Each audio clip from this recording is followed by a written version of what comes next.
Hey guys, I was going to make a video like a week ago about inflorescence memories and profitability.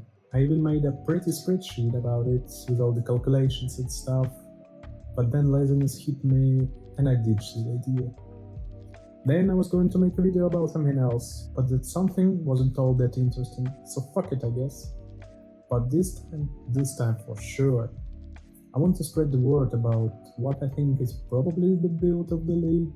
I even think that it's a sleeper meta build right now, and I honestly don't see it surviving post 3.20. The build in question is Hexblast Miner. Yes, I know, Captain Lance got a video on it, and overall there was some amount of hype, but some dude in chat pointed me to a different take on it. What if I told you that you can sacrifice a small amount of clunkiness for 100% more damage? Would you do it? What if I told you that your health is just a resource?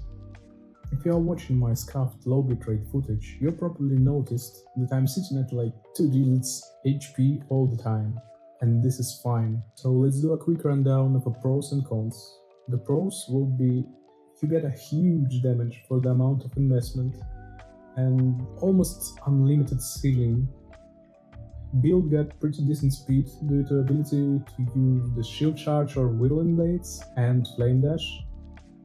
The build can freeze almost all content except maybe pinnacle bosses. The build got decent survivability due to freeze and the way mines work. And the cons are we are literally a glass cannon. Yeah, we don't die very often, but you need to get used to the playstyle. And you never ever should rush things with this build. Small amount of clunkiness introduced by using Nodding of the Flesh. Trust me, it feels really weird if you never played it before. Pair this with the clunkiness of mines themselves, it's kinda fixed. Yet it's kinda fixed by binding detonate mines to left click. And maybe it's not a con, maybe it's some pros, like it's something in between, but build feels really weird to play. The next big question is Trickster or Saboteur. Captain Lance popularized Trickster variant of this build, but honestly, I'm not 100% sold on it. I will try to explain why.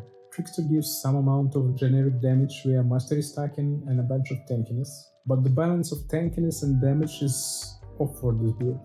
Since we are, after all, a glass cannon even in Trickster variant, we don't really need tankiness to map, and it's just better to get more damage to instant-phase bosses. Here's where Saboteur comes into play. More mine throwing speed, more crit, more. We want more. How do we actually build this beast? From what I've seen on Poly Ninja, there's two variants. Let's call them like top right and left, maybe bottom left? Just left. Honestly, I could not tell you right now which one is better. I'm going top and left as I pretty much completely yoinked this build from some Korean dude. Of course, I will link all pops in the description. But from my understanding, top and left is more like glass cannon and one-shot bosses, and right is more like a balanced approach.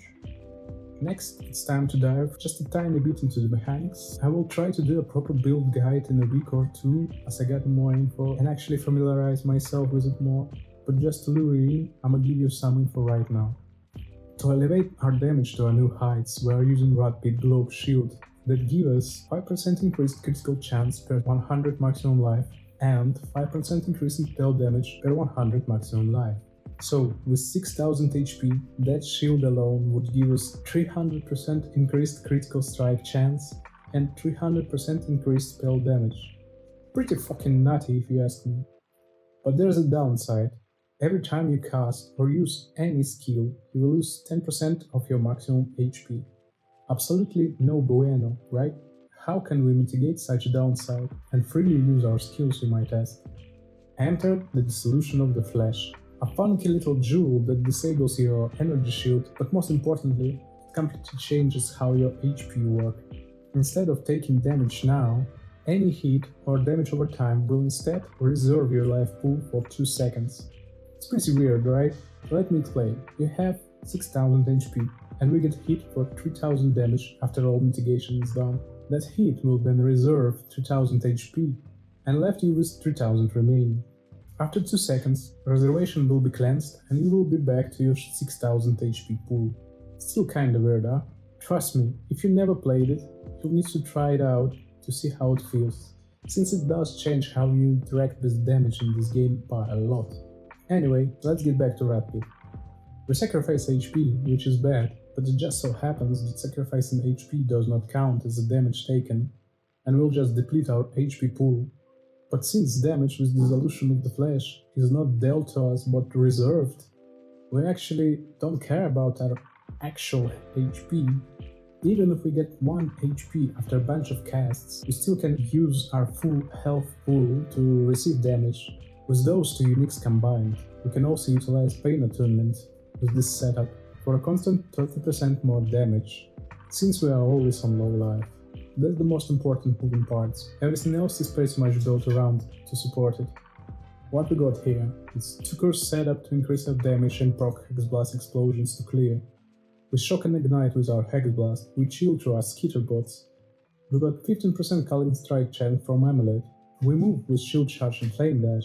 We can do all map mods, and we're actually using quite a small amount of buttons to pilot this build. Well, I guess we need to talk about the price of this build and the investment needed. In my opinion, you will need about 5 divines to start it. With less, you will be pressed hard while buying decently rolled equipment with resistances, although this can be somewhat fixed with all resistances Grand Spectrums. Your first actual big upgrade would be an endgame helmet.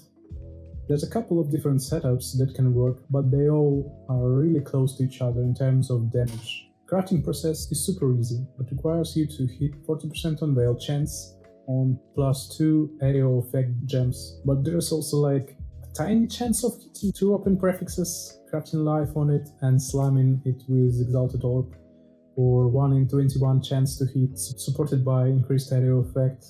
All in all, endgame helmet will cost you about 10 to 15 divines on trade side, and at least 4 divines if you craft it yourself. I got mine in 2 rolls, so 6 divine for me. I think that's it for this video, since I don't actually have any in-depth info yet. But I will try to push this build if I can to a more endgame setup with Grand Spectrums and stuff, so I hope to see you guys in the next video.